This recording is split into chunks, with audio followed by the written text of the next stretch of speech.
warahmatullahi wabarakatuh. Kali ini kita membahas mengenai materi di MPLS, salah satunya adalah pendidikan karakter. Peringatan untuk semua, pendidikan karakter ini digunakan untuk sekolah berbasis Islam, gitu ya. Oke, sekarang kita mulai. Kita akan berpikir dulu, ya, apa aja sih yang harus kita pikirkan? Yang pertama adalah, kenapa manusia harus punya karakter? Yang kedua, apa sih pendidikan karakter itu? Yang ketiga, bagaimana cara membangun karakter yang baik? Keempat, bagaimana cara menghindari karakter yang kurang baik? Mari kita bahas keempat-empatnya ini pada video ini. Tahu surat Al-Alaq ayat 1? Ya, Iqra bismi rabbikal ladzi khalaq. Bacalah dengan menyebut nama Tuhanmu yang menciptakan. Nah, di sini awalnya itu adalah bacalah.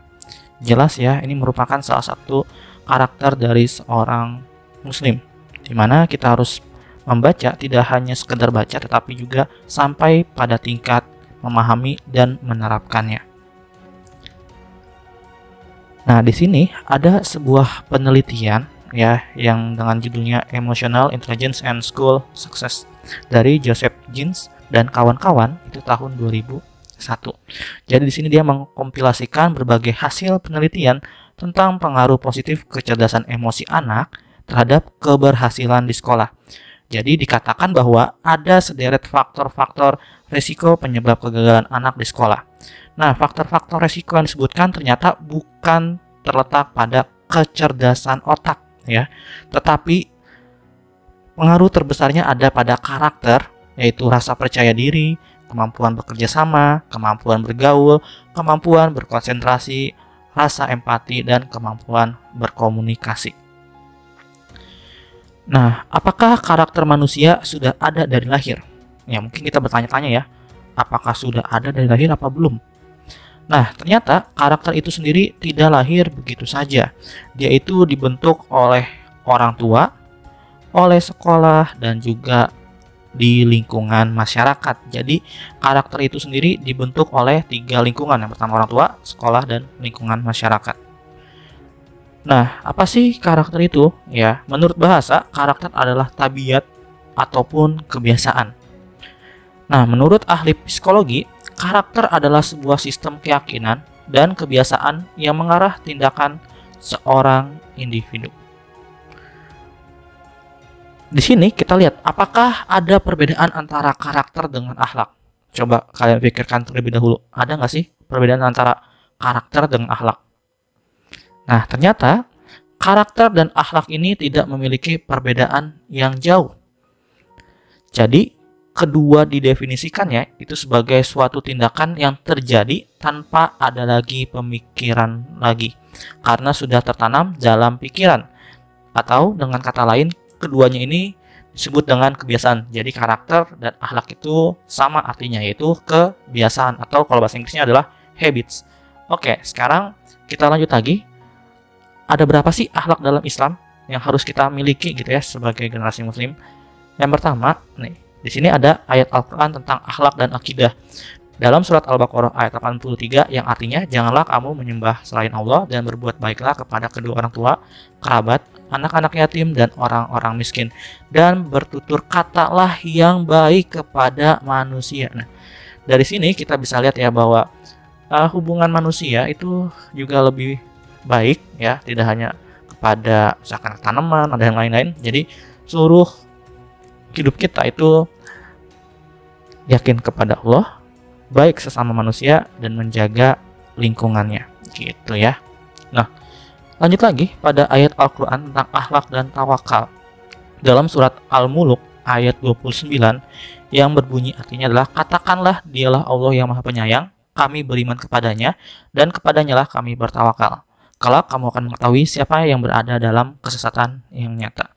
Nah, di sini kita harus juga berserah diri ya, bertawakal kepada Allah di dalam setiap usaha-usaha yang kita lakukan. Makanya ini ada, kita tahu akidah dan tawakal berdua ya. Sekarang ini tentang akhlak dan sabar. Nah, ternyata ada sabar juga nih. Dalam surat Al-Baqarah ayat 45 yang berbunyi artinya adalah, jadikanlah sabar dan sholat sebagai penolongmu. Dan sesungguhnya yang demikian itu sungguh berat kecuali bagi orang-orang yang khusyuk. Jadi ketika kalian ada teman yang ngeledekin ataupun ada teman yang nyontek, kan kadang-kadang kita kesel banget gitu ya. Ya udah, daripada kita kesel, mendingan kita sabar lalu melaporkannya kepada guru. Nah, itu akan lebih baik sebagai mediator kalian untuk rasa kesel kalian gitu ya. Nah, ketika kalian sedang gundah gulana juga, itu kan saat itu sebagai penolongmu untuk menahan rasa kesal gitu ya. Jadi kalian harus bersikap sabar ketika kalian udah banyak tertimpa masalah gitu. Nah, selanjutnya kita yang keempat ya, ini akhlak dalam Islamnya, yaitu Al-Quran tentang akhlak bersyukur. Nah, dalam surat Al-Baqarah ayat 152, karena itu ingatlah kamu kepadaku, niscaya aku akan ingat pula kepadamu, dan bersyukurlah kepadaku, dan janganlah kamu mengingkari nikmatku. Nah, ini bagaimana sih cara kita untuk bersyukur ketika kita emang ya udahlah ya, kita jajannya pas-pasan, masih ada, kita masih bisa ke sekolah gitu ya. Kita lanjut lagi, ayat Al-Quran tentang akhlak dan ridho kepada Allah Subhanahu wa Ta'ala.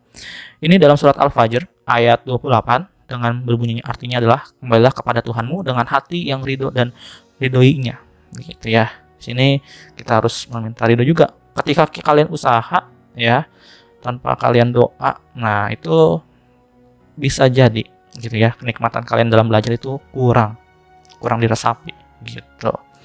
Dan lagi ayat Al-Quran tentang akhlak dan ikhlas. Nah, ini ikhlas itu penting ya. Ikhlas itu tidak diucapkan tetapi ya udah ada di hati gitu ya. Dalam surat Al-A'raf ayat 29, katakanlah Tuhanku menyuruhku untuk berlaku adil, dan hadapkanlah wajahmu kepada Allah pada setiap sholat, dan sembahlah Dia dengan mengikhlaskan ibadah semata-mata hanya kepadanya. Kamu akan dikembalikan kepadanya sebagaimana kamu diciptakan semula. Oke, jadi ketika kalian dalam sholat sebenarnya ya, akan lebih baik ketika kalian itu menikmati kalian waktu sholat gitu ya. Jangan hanya ketika kalian mau minta sesuatu baru sholat, ya enggak kayak begitu ya. Seharusnya ikhlas itu ya udah kalian laksanakan, misalkan baik ada harapan atau tidak, ya udah kalian sebagai rasa hamba kalian kepada Allah gitu ya. Jadi ya ikhlas gitu. Selanjutnya, nah di sini ada yang ke-10 ya, kalau kita ke-10 apa 7? Ke-7 ya. Ayat Al-Quran tentang akhlak dalam perkataan. Wa qulu linnafsi husna. Nah, artinya apa sih dalam surat Al-Baqarah ayat 83 ini, jadi potongan ya. Artinya serta ucapkanlah kata-kata yang baik kepada manusia. Nah, di sini banyak sekali nih, bahasa-bahasa kasar ya, yang mulai merajalela di lingkungan kalian maupun di game nih. Ini biasanya di game juga banyak nih ya.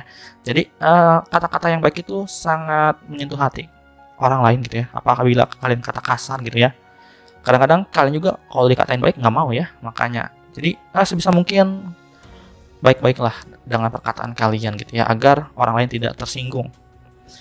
Selanjutnya ya, ayat Al-Quran tentang akhlak dalam berdebat. Nah, di sini dalam surat Al-Ankabut ayat 46, artinya, dan janganlah kamu berdebat dengan ahli kitab melainkan dengan cara yang paling baik, kecuali dengan orang-orang zalim di antara mereka. Nah, ini juga kita kalau udah ada yang ahli, ya udahlah ya, kita sebisa mungkin diam dulu, mendengarkan, lalu nantinya ketika kalian mau emang niatnya mau mencari, jangan lupa juga dalam mencari ilmu lagi, kalian berdoa lagi gitu. Jadi ini akhlak dalam berdebat gitu ya.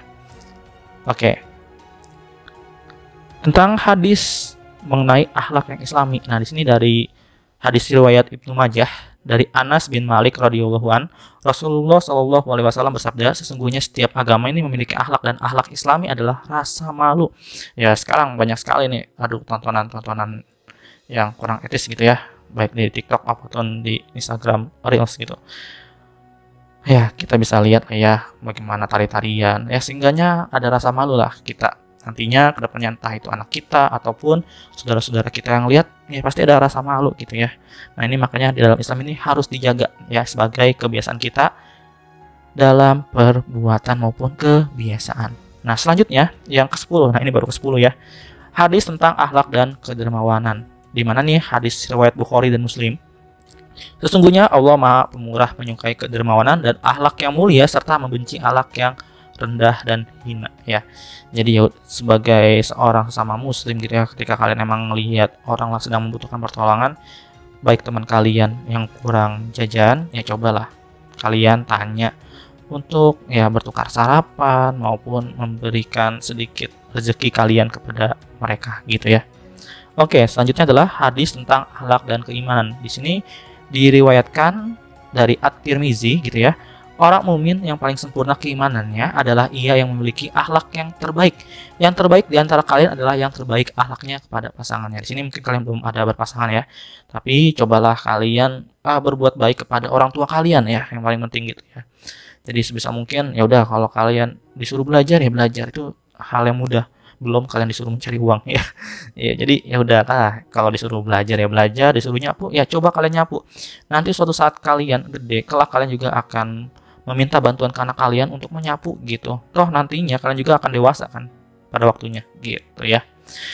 Selanjutnya, hadis tentang akhlak dan derajat orang yang beriman.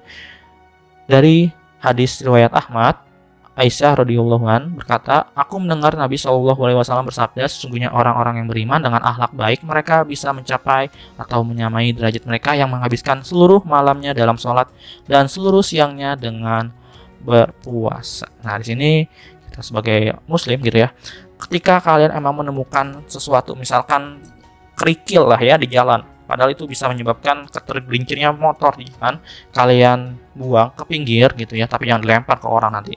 Kalian buang aja ke pinggir, itu udah baik ya, bahwa kalian udah mencapai nih, menyingkirkan segala sesuatu yang buruk gitu. Apalagi kalau misalkan kalian menemukan jarum di lantai gitu ya, kalian singkirkan lalu taruh di tempat yang benar-benar aman, yang nggak bisa diinjak orang lain gitu.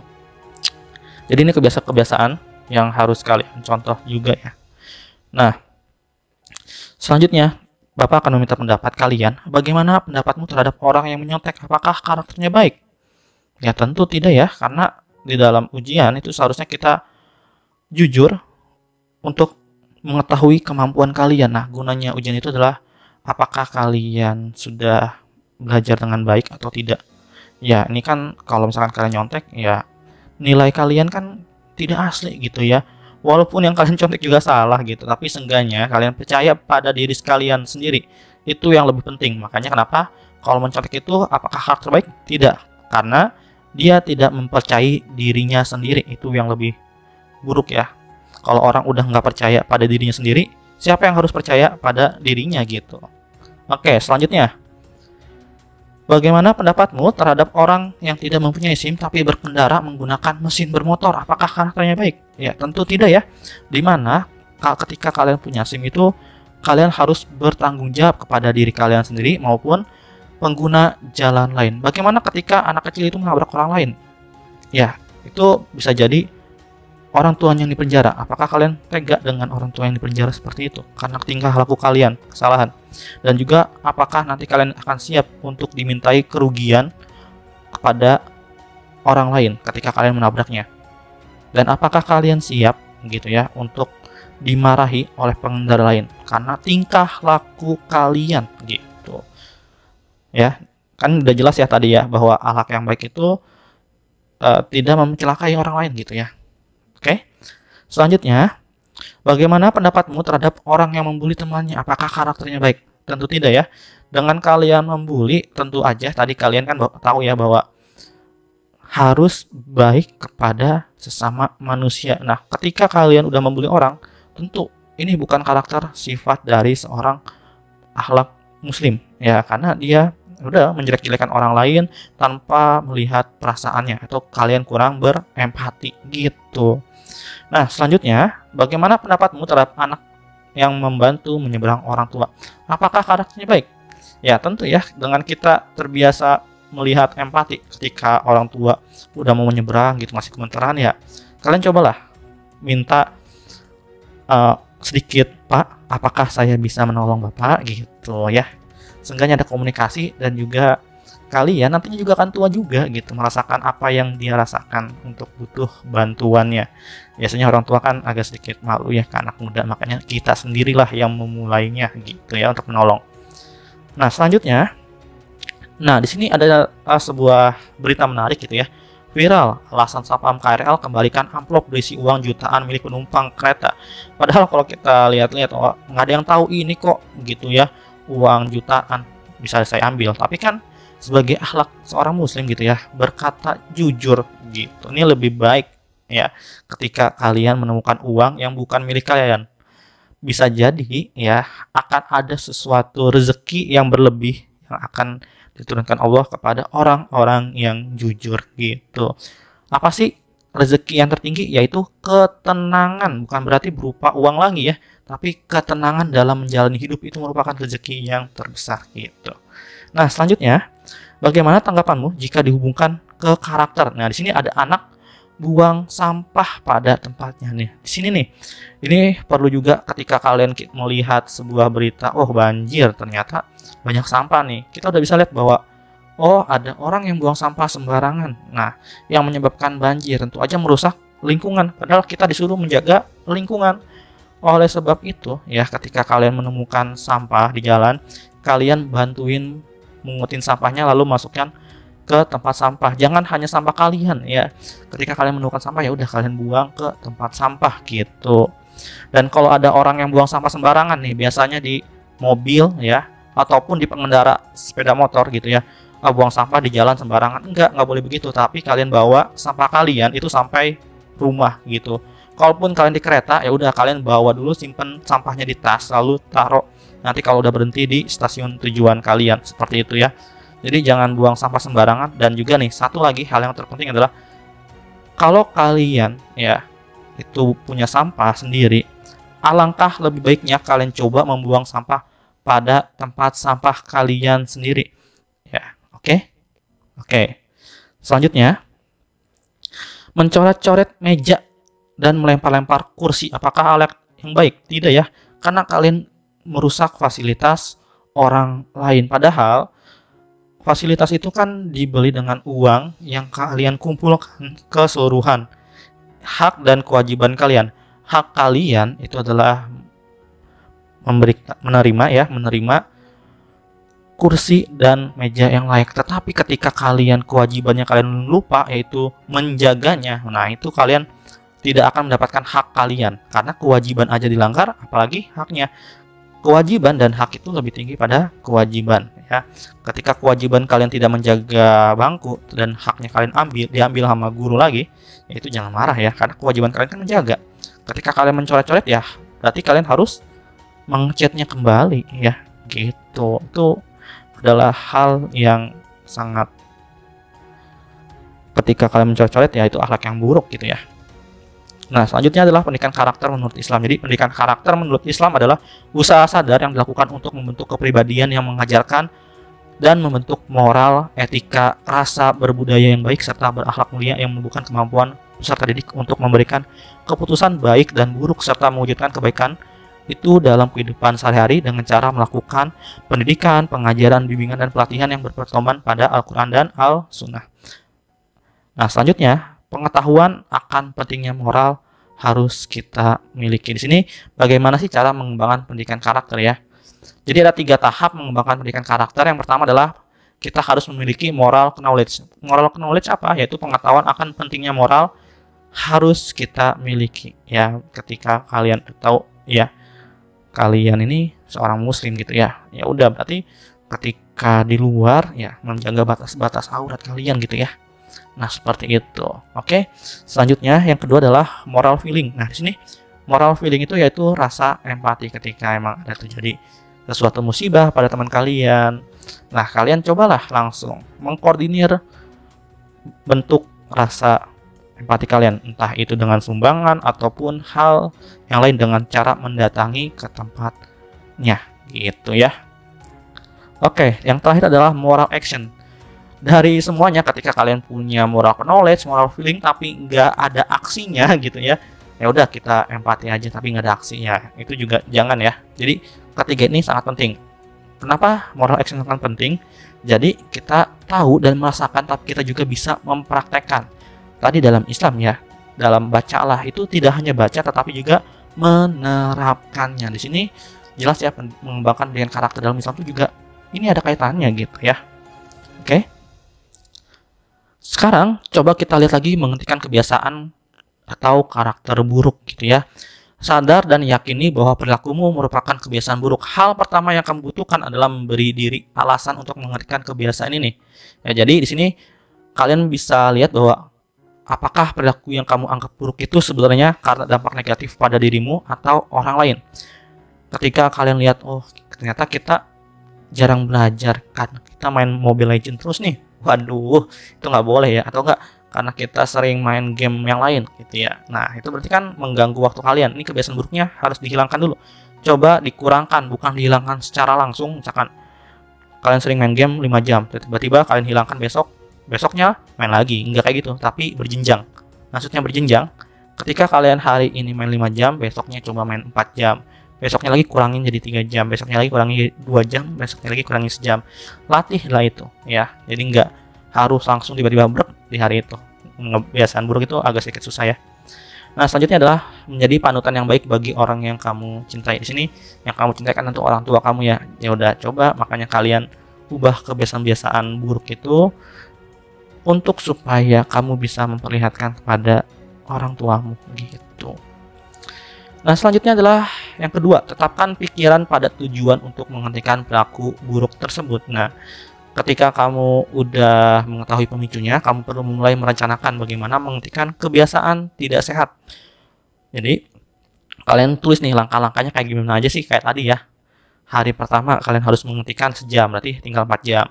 Hari kedua kalian harus menghentikan misalkan 2 jam, berarti kan tinggal 3 jam begitu ya, dan seterusnya. Itu langkah-langkahnya. Dan masih banyak lagi deh. Kamu yang tahu kekurangan dan kelebihan dirimu sendiri. Yang ketiga adalah singkirkan godaan. Jadi langkah pertama harus menghilangkan apapun yang akan mengingat tentang kebiasaan burukmu. Misalnya tadi jika ingin fokus belajar ya, maka singkirkanlah HP dari meja dulu. Ini akan menjadi awal yang baik gitu ya. Nah, selanjutnya yang terakhir, yang keempat ini adalah ambil satu langkah pada satu waktu. Mengubah kebiasaan tidak terjadi dalam waktu semalam seperti tadi ya, dikurangi. Jangan memaksakan diri untuk benar-benar menghentikan kebiasaan burukmu hanya dalam 1 atau 2 hari. Kayak tadi juga. Mungkin diperlukan waktu berminggu-minggu atau berbulan-bulan, kadang bahkan bertahun-tahun. Itu tergantung pada seberapa konsisten upayamu dan seberapa efektif strategimu. Jadi rayakan setiap kemajuan kecil yang kamu buat. Dan tentunya dirayakan ini sebagai bentuk rasa syukur kalian ya. Jangan terlalu berfoya-foya juga untuk merayakannya. Seperti itu. Oke. Jadi tugas dari MPLS pendidikan karakter ini sebenarnya tugas bersama ya, ini lagi-lagi bersama. Berarti kan kalian harus bergotong royong. Buatlah poster mengenai pendidikan karakter yang telah disampaikan. Jadi apa aja sih karakter yang baik di dalam Islam gitu ya, harus kalian punya. Oke. Mungkin cukup sekian pendidikan karakter kali ini. Terima kasih telah menonton video ini dan juga tetap semangat bagi kalian. Apapun perubahan yang kalian sadari ya dari SD, entah kalian sering nangis terus ternyata sekarang enggak, itu adalah pendidikan karakter yang baik untuk kalian ya, walaupun membutuhkan waktu yang lama ya. Tetap semangat sebagai generasi muslim, tetap belajar juga dan tidak henti-hentinya. Nama juga long life education ya, belajar sepanjang hayat. Mungkin cukup sekian. Assalamualaikum warahmatullahi wabarakatuh.